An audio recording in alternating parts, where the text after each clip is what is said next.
Theia has to be one of the most misunderstood heroes in Call of Dragons, and so in this video, I'm going to break it down. What are the things that players don't actually understand about the way that she works, and how exactly should you be taking advantage of this hero? Because guess what? She comes from gold keys, you're going to get a lot of her.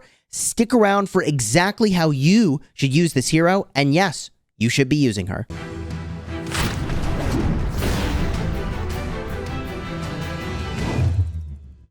Hello my friends and welcome back. I'm Chisgule Gaming, and in this video I want to talk about my experiences battling with a 5-5-1-1 Theia that's maxing the first two skills, and the next two skills were left at 1. I battled with her extensively in the biggest fights the game has ever had in Server 32, so I've got a lot of personal experience to help guide you, and also I've got some insights from experienced players about how she actually works that are some common misconceptions about what this hero does. So in this video, we'll cover the following things. How exactly do the skills actually work? What are the best talents and then pairings and artifacts that you should use with Theia? And if there's any one part of this video that you want to jump to, use the timestamps that are in the description to navigate exactly to that part. And also, if you haven't already subscribed to the channel, consider doing so and honoring me with a like on the video. I make regular videos designed to help you get value and smash your enemies in Call of Dragons. You're not going to want to miss the next vid. So, Theia's skills. Let's start there. This hero does an active skill with a shield.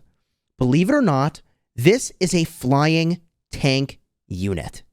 She is also an enabler, which we'll talk about, but the active skill makes it so that she grants a shield, 1000 factor, for 5 seconds. Now, in most cases, your shield won't last the 5 seconds.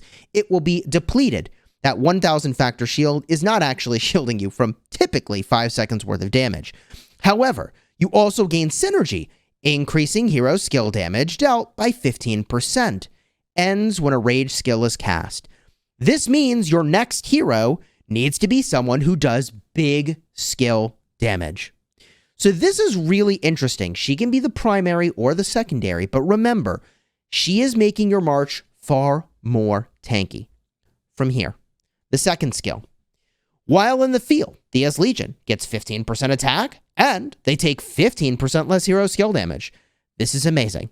You want to deal more damage, which attack does for you, and you mitigate damage. Hero skill damage is often what you'll be taking, especially area of effect damage. Even if you're not the main target, you'll likely get hit by skill damage. From here, third skill, very powerful. Now we're getting to the piece that requires flyers.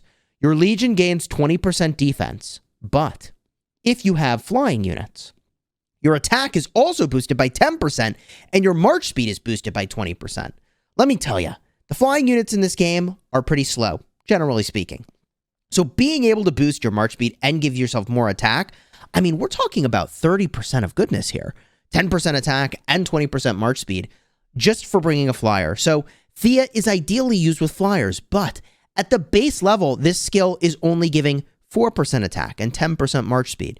So if you didn't have flyers, it actually wouldn't be that big a deal. You could use her without flyers, and I would recommend that for a lot of people. From here, the fourth skill.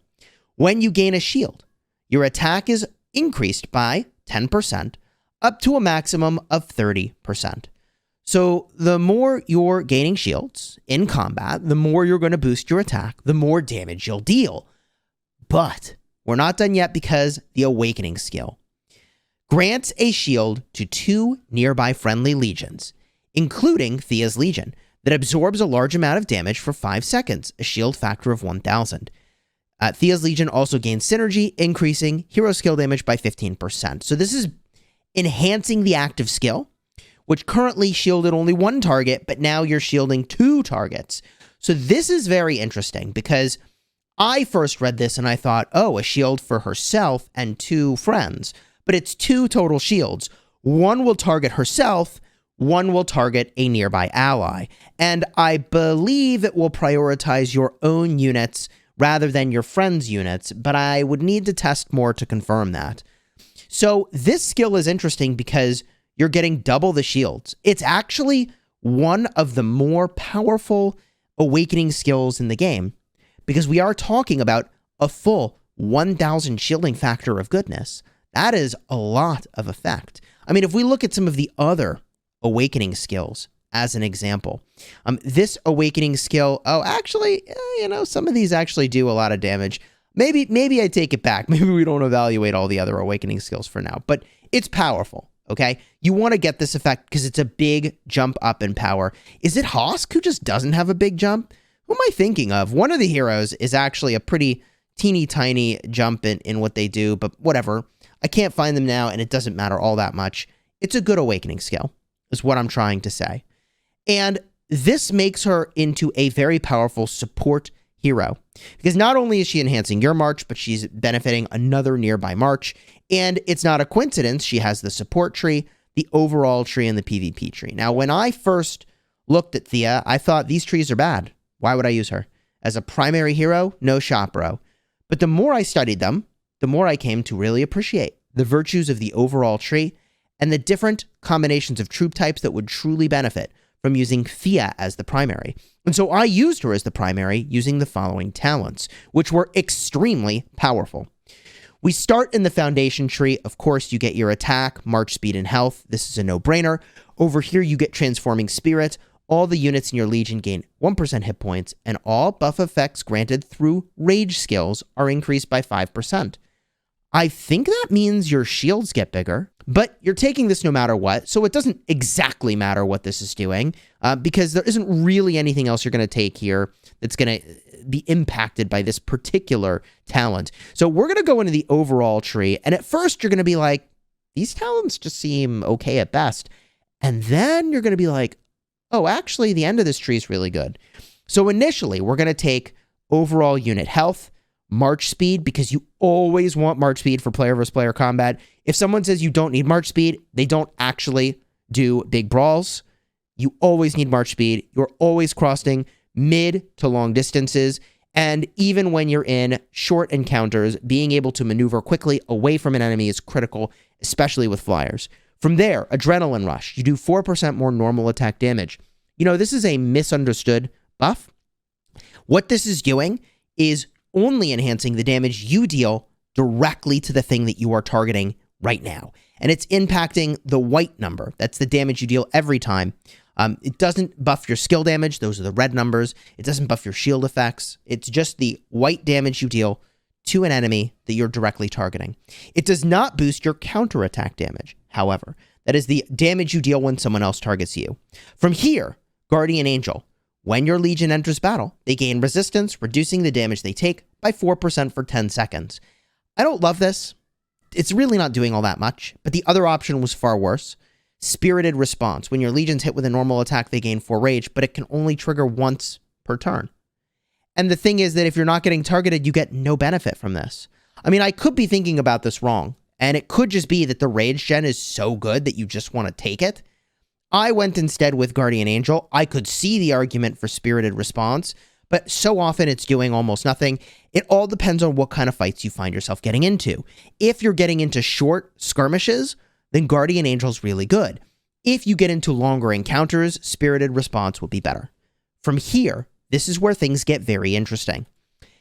Unrelenting Fury. When your Legion gains a buff, they gain 15 rage. Well, gee, there are a lot of ways for you to gain buffs, okay? You shield yourself, you boost your skill damage, you boost your attack, and that's just Theia's skills alone. Not to mention whatever skills your partner hero, your secondary deputy hero will have, not to mention any other talents that give buffs, which, oh, this over here is a buff. You gain resistance, which means you gain 15 rage. See, things get interesting here when you start to look at these in combination. The next thing is also insane. Reduces severely wounded units in your Legion by 10%. That's really good. Like, really good. 5 talent points for 10% less sev wounds? Wow. Yeah, this is where I started to have my eyes open and I was going, hold up, wait a minute. This overall tree gets really good and we're not done. Occult Barrier. Your Legion's magic units take 5% less hero skill damage. Well, I'm using Celestials, which is why I went with this particular talent, and why I thought a Theia primary would be really cool, and it was. So if you're using the League of Order, which that's my recommended starting faction for everybody, then you're going to have Celestials, and you can use Occult Barrier and get wicked value. 5% less skill damage taken for 5 talent points is a very good rate. Now from here, my very last talent point that I deployed, this is talent point number 60. I put 1 point into Hasty Retreat. And I mostly put it here because when your Legion is hit with a normal attack, they have a 10% chance to gain haste, increasing your march speed. Well, that now gives me 15 rage every time it happens. So I wanted yet another way to give myself buffs, plus the march speed is quite nice. So we take it, okay?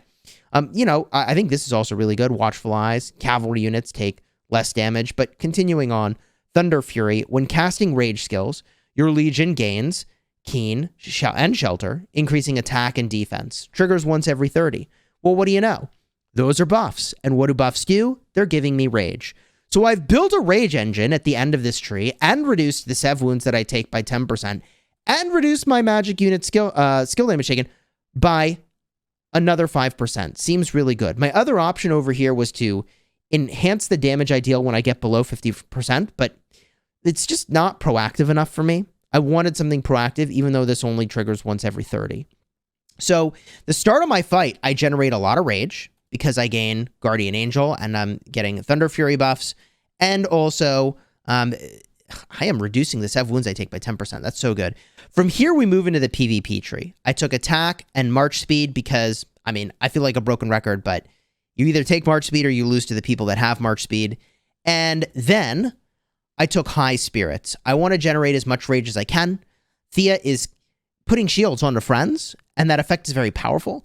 I want more of that. That's when she's, of course, awakened. Mine isn't yet, but generating lots of rage was on plan for me, so that's what I wanted to do. By the way, her active skill is providing buffs, which generates rage, so little rage engine going on there. And then Army of Valor increases damage dealt by your Legion while in battle by 1% every 10 seconds, up to a maximum of 3%. I wanted this because Theia's so tanky already that I wanted to deal more damage rather than reduce the damage that I take. So I went the more proactive damage route because the downside of Theia is I often found myself wishing that I could do more damage and that the Theia unit was like super healthy while my other units were getting a little beat up and she couldn't do as much as I would have liked to sort of protect them. So this is the build I would recommend. And I did play around with a support tree build. So I'm going to share this with you, but I don't think I would recommend it. We take the same foundation talents, and then we go for high spirits, generate extra rage, and then Shelter of Compassion, increasing our shields by 5%. I didn't think boosting my defense was all that exciting, and taking less normal damage was all that exciting. I guess any one of these would be sort of equal, to be honest. From there, I took Force Field. Every time your Legion gains a buff, you increase your hit points by 0.5%. Up to a maximum of 3%. I just felt like there wasn't very much upside on this, and that's part of the reason I felt like the support tree wasn't all that exciting on the whole. I passed on the ability to remove debuffs from my Legion. I just wasn't all that excited by that. From there, I have even more bad news. There weren't very many exciting talents at the end of the support tree, at least not for Theia. So I went with the extra healing here, which you might think sounds really weird. Why would you take extra healing? Well, over here, I get Rebirth, 10% chance to receive healing when hit with a normal attack, 150 factor. And then over here, gain 15 rage whenever you heal or shield. So it's an alternate form of a rage engine. When you use your active skill, you gain a shield. That gives you rage. And also, when you're taking damage, you heal. And that gives you an extra bit of rage as well. And then to move all in on that, I took Flock of Blessings. When your Legion gains a buff effect, they also heal. So now I'm trying to make Theia super tanky. And how would you play this Theia?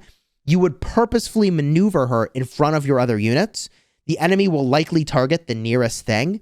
And you shelter your other units, not because she's actually able to really do that in any way. You just trick your enemy into attacking you. And you're shielding yourself and healing yourself and generating rage from virtue of doing that. And that's the way you'd use this particular flavor of Theia. And if you were to use that particular talent build and you're the League of Order, I'm going to strongly recommend the Atheist pairing, and that's what I used. I used Theia, primary, Atheist, secondary. I also tried flipping it around the other way. I found the results were fairly comparable, and I do think Atheist does have some really good talents, But the thing that Atheus is doing as a pairing that I really liked is that he is going to have an extra heal over here. So if you're going with that healing build I was just showing you, this is kind of interesting. But more importantly, he's generating rage. And generating rage means more shields. And more shields means more buffs. And more buffs means more rage. Really nice engine going on there. He does have a moderate damage factor over here, 800 factor. And I like that because you enhance your skill damage and then he hits you with some pretty moderate skill damage. Also, you get a hit point boost and enhance your healing effects by 15%. So if you're going with that healing build, you could do that. I didn't use the healing build for full transparency. And then also you get more march speed and reduce your damage taken by 10%. Bro is so damn tanky. I really liked this combo. It served me incredibly well. They are both flyers. You can navigate literally wherever the heck you want. Very, very cool. And if you didn't know, that little wing designation indicates that you have a flying hero. And if you have all flying units and flying heroes, you can literally fly over terrain, which is pretty freaking sweet. Now, there are so many Theia pairings, it's actually jaw-dropping. You can pair Theia with Krieg. Krieg is a flyer. In this case, you'd want to be Wilderberg for their marksmen, and you can do serious work. In addition, you can pair Theia, honestly, with almost anyone. Like genuinely, flying unit or not, you can pair her with almost anyone. If you wanted to do the Spring Wardens, and you could use their flying cavalry, and you could pair her with a non-flying hero, that was doing pretty good as well. I saw people running around with Bakshi and Theia, or Emrys and Theia, and it works. With the Eagles, man, you have all flying units, you get the 20% extra march speed, and it's just a more tanky way of running that combo, which, like, there are a lot of times where you're getting focused or whatever with your cavalry, and that's super valuable. So any of the legendary or epic cavalry with the Spring Wardens would definitely work. You use those heroes and the flying unit, the Eagles, and you're off to the races. But Theia is also good with so many other heroes. You could use Theia with Nika, okay? And then you've got an infantry unit, and that's very strong. You can use Theia with Lilia, and there's a little bit of anti-synergy here because Lilia is all about doing big area of effect damage, and there are better pairs, but I would use Lilia in that case potentially as the primary because her talons are just so freaking punchy. And now you've got a fast-moving, tanky, high-damage-dealing unit with the Lilia-Theia combo. Same thing is true with Velen and Theia, where you've got really high damage, really mobile, really tanky mage unit. You see where this is going. Theia with just about anybody is actually going to work, and that's a part of the reason why I was saying at the start of the video, she is a hero you probably should be using. It's just a question of what march do you want to make more tanky? And this will be especially true in the end game when you're getting to 5 and 6-star heroes, because the 5-star and 6-star buffs stack with each other. So your primary and secondary hero, if they're 6 stars, you get twice as much goodness. You get the benefit of both of them being 6 stars. All that to say, I think Theia works with almost anyone. Now, when it comes to the artifacts you can use, there is one artifact that I think is actually the best, and I think it's right here. The Visage of the Sanctus. And this is only available at the end of Season 1 and the start of Season 2. And this is available from the Forge of Light. Okay, GG.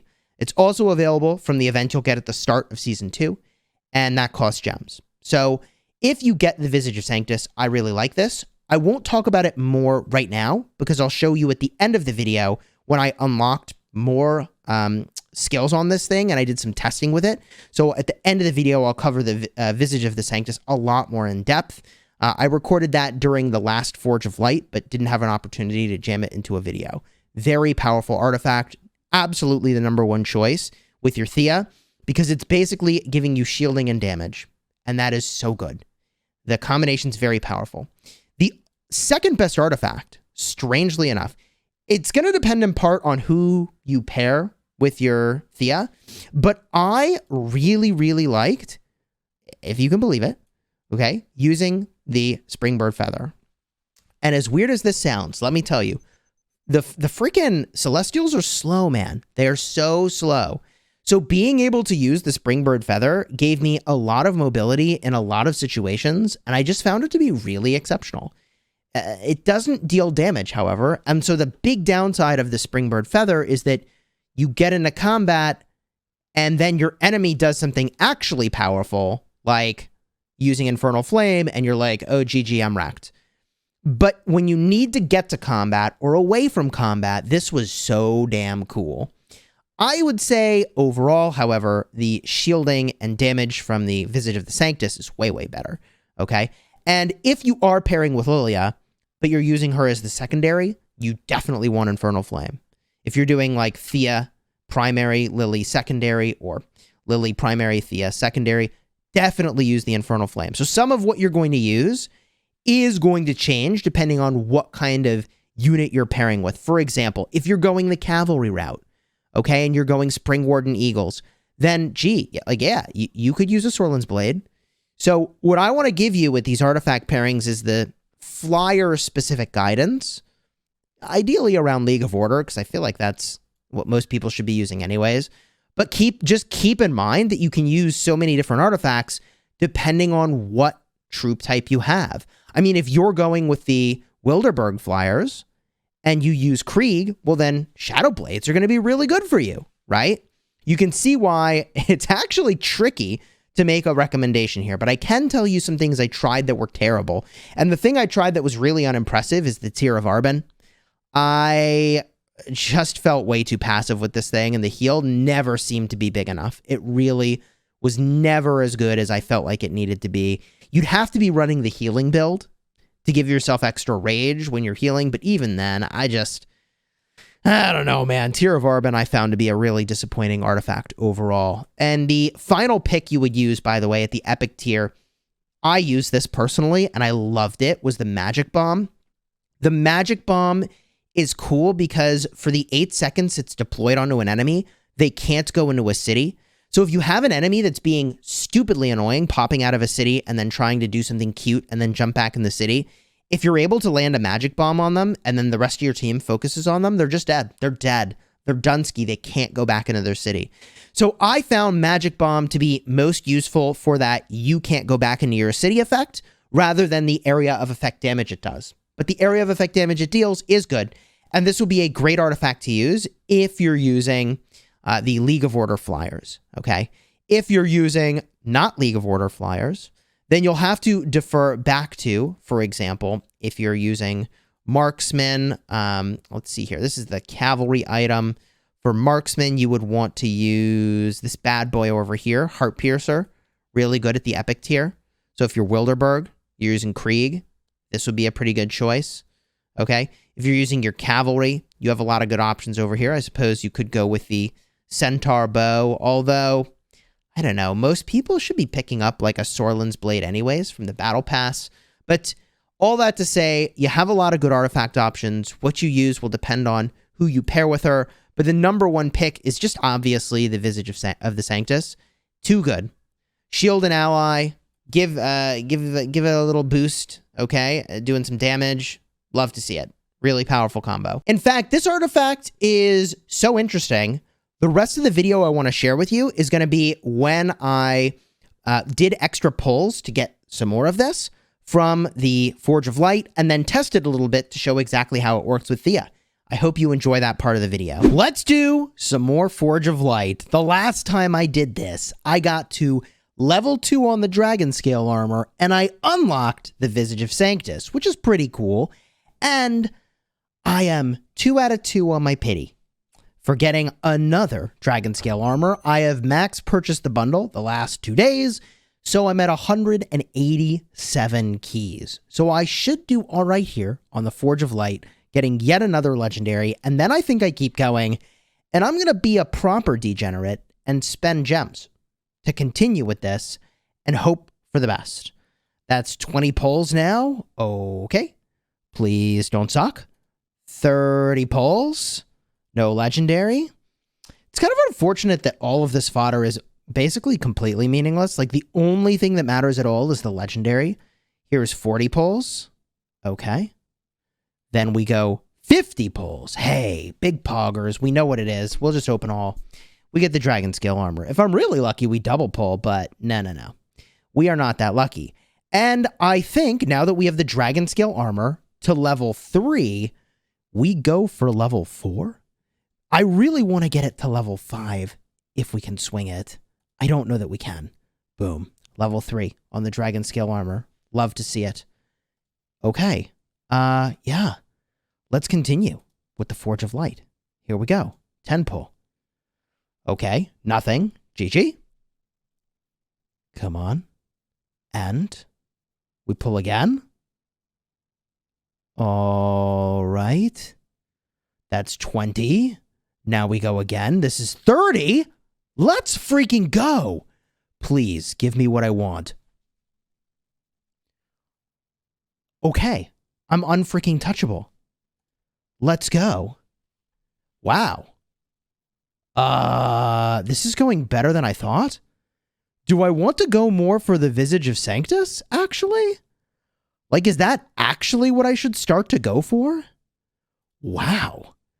That happened so fast, I didn't see that one coming. I mean, let's pull more. We're definitely pulling more, and we kind of see what happens here. Maybe if this thing will get maxed out, and we stop. Maybe we keep going. I don't know. Here we go. 10 pull. This is crazy. All right. Again, 20. I mean, like, Visage of Sanctus is really sweet looking. 30. I've got to go to Pity. I got so lucky those last two. Assuredly, I'd run to Pity now. Okay, 40. Nothing. Sure. 50. You know what? Gives this, like, slight glow, like you're going to go legendary, and then it doesn't. Okay, 60. Nope. Just teasing me. All right. 70. There we go. What do we get? I'm kind of hoping I get a Visage of Sanctus, honestly. Blood Blade Banner. I don't think I actually have one of these. So that's cool. All right. And now things get interesting because we have one on the pity counter. But I'm going to keep going and spend as many gems as it takes to exercise the full pity counter. That could get really expensive. Do I realize what I've signed up for? I'm not really sure that I do, but whatever, we go for it anyways. This is 30 more pulls. Now the gem madness begins. Yes. Okay, 40 pulls. Nothing. Oh god, now it gets really expensive. 50 pulls. Nothing. Oh no. Chisgule, what have you done? 60 pulls. Nothing. Oh no. 70 pulls. Okay. We're on our way to pity. 80. Okay. On our way. We got there. And Visage of Sanctus. I'm cool with that. All right. Another level on the Visage of Sanctus. Oh, whoa. I opened a key. Didn't mean to. Okay. Hello? All right. So this is good. I mean, I will definitely buy the Immortal Treasure. That's the thing I will do after the video ends. But, I mean, I go in and I haven't actually equipped the Visage of Sanctus. I don't know if I've even upgraded the Visage of Sanctus yet. Have I? I took it to 30. Replace. And I think I pop a skill on this thing. Gosh. Okay. I only really, I think, want to go for just going for one more pull here. If I pull 90 times, okay, that's not a small amount of gems. So I think we go for it. And then we're probably done there. All right. So here we go. GG. Okay. 10 spots. We're going to go for the guarantee on the one that I want here, which is the Dragonscale armor. There's 20. We're on our pity. Here we go. There's 30. And, okay. Again, 40. The gems just dropping so fast. Okay. 50? Not there yet. Close. 60? Oh my god. Come on. All right. We are 2 out of 2 on the pity. This is my final opportunity to instead say, maybe I go for the Visage. But, God, I'm probably going to regret not going more for Visage of Sanctus, but I think we just finish this off. Okay. I think that's 80. Technically 81, and now we go to pity, and here it is. The guarantee, I believe. Guarantee. There it is, the Dragonscale armor. Hiya, it was not cheap. Done. Confirmed. Wow. Okay. This is my first maxed legendary artifact. It's currently living on Nika. We max this thing out. It gives me a boon shield of 4,500 and passively reduces my damage from ranged by 18%. That is completely freaking correct. That seems so good. All right. So, grants a boon shield to your legion. Keen to 3 friendly legions in a designated circle. The boon shield's 4,500. The duration is 10 seconds. The Keen gives me 10% attack to those 3 marches. And passively, when I use a shield with a rage skill, I will get 18% less ranged damage taken. That is amazing. If I actually bring my march out and try this thing out, because let's freaking go, right? Let's give this a shot. I used to use Madeline with, or actually Nika with Hosk. Now I go Nika with Madeline. We can update the preset. We can run this thing out and actually observe this in the log, and I want to show it to you. I want to show you that it works. So we need a ranged unit here. Ideally, those are riders. Those are infantry. Those are infantry. Hello? Those are archers. Great. Theoretically, I believe the rage skills on my Madeline will do the trick, but we'll find out for sure. 100% here. Okay. First things first, we're going to activate the shield. Q. That should give me 5 seconds, I think, of the shelter. There's the boon shield. Shelter went up again. Okay, looking in the log, there's several things that we can see. The first thing we can see that's significant is on turn 6, I activated the boon shield. Now, that technically is a rage-related thing, like your artifact has rage, but that did not activate the effect that makes you resist damage from ranged. It did give me 10% attack, okay, from the Keen effect, so she can buff herself. However, only on turn 11, when Madeline's active skill has a shield, did I then go ahead and get the damage taken reduction. Gained the ranged resistant effect for 5 seconds. That is the Entangling Flames, okay? Triggered passive ability. Very cool. And this is the turn Madeline cast her shield. We can see this in the log on turn 12. Ranged damage taken reduced by 18%. If we look through again with another skill cycle on the final turn, ranged damage taken by 18%. This is Nika's skill, second of downtime, Madeline's skill, and boom, as you can see in here, it did trigger that effect once again.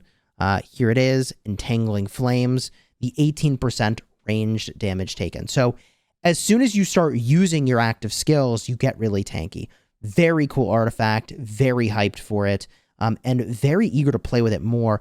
In fact, the other thing I'll just show you is the effect that we get. Why the heck not? Let's just do it.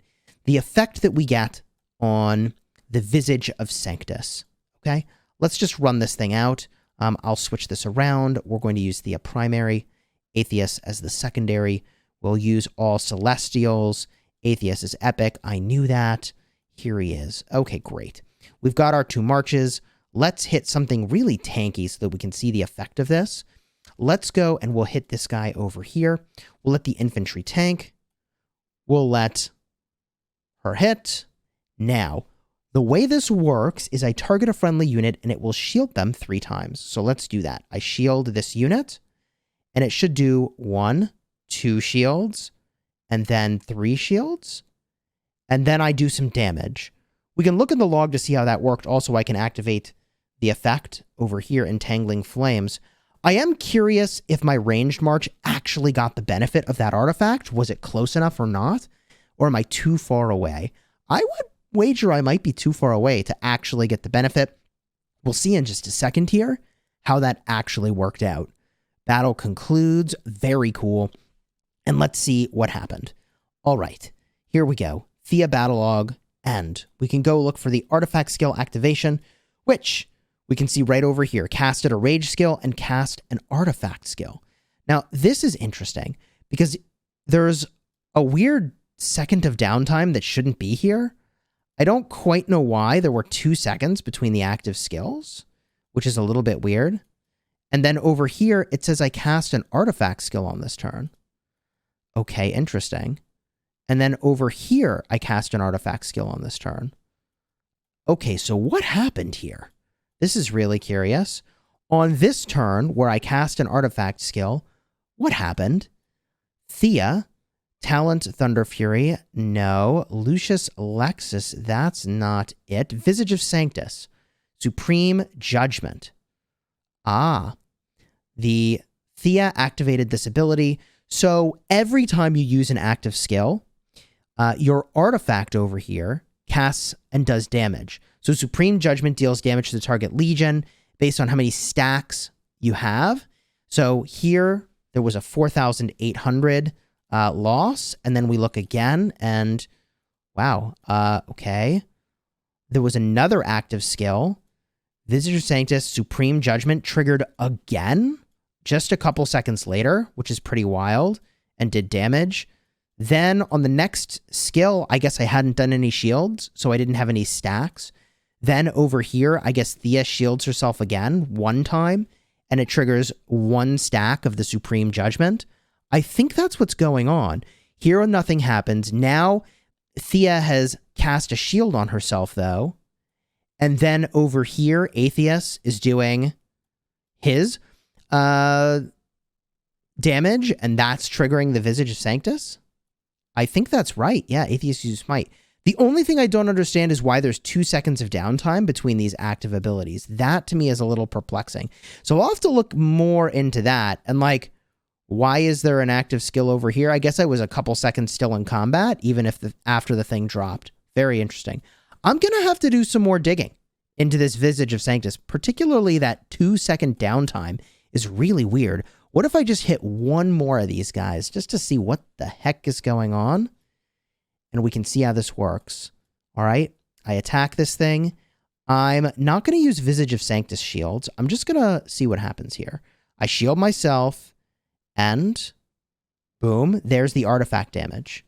This thing is really good. This thing is crazy good. But I think it's inflicting an additional cooldown between my active skills, which is really weird. We'll see if we can figure this one out. We look in the log in just a second, and that is just really weird. I don't like reducing the time between my skills there by an additional second. That's actually pretty bad. Like, the damage is cool, though. So we look at this, battle log, and okay, now it's normal again. No extra second of downtime. This is just the 1 second we expect. Dude, I got the artifact I got, but now I'm looking at Visage of Sanctus going, that one is damn good too, man. Wow. Okay. And if we look over here at the ally battle report, Nika, she was the beneficiary of a shield at some point in this battle. So on what turn did that happen? She cast her artifact skill over here, so it's somewhere in this range. So let me find that exact turn. Okay, so here it is on turn 9. Theia casts Strike of Light, granted a shield to Nika's Legion that takes effect on the current turn, lasts for 10 seconds. On the next turn, Theia Strike of Light granted to Nika. Okay, so it did do 3 shields in a row. There's Strike of Light again. Crazy. This thing is really good. And then, wait, now we have leftover time on the previous Strike of Light, I think. I think this is like the final Strike of Light shielding, and it's absorbed. Does that look right? Because it lasted 10 seconds, and then there's only 9 seconds left, and now it's gone because there's nothing. What? No, there's still this much damage absorption left. Wow. Okay. So it does cast 3 shields, I think. Madeline casts Blessed Blade, Strike of Light. Nika's Legion takes effect, still absorbing damage for 7 seconds. So they actually, like, have to get through all of the shield. That's actually kind of crazy. I wonder if this is stacking with Madeline's shield as well. Yeah, I think it is. Oh my god, that's kind of crazy. Blessed Blade, shielding is still there.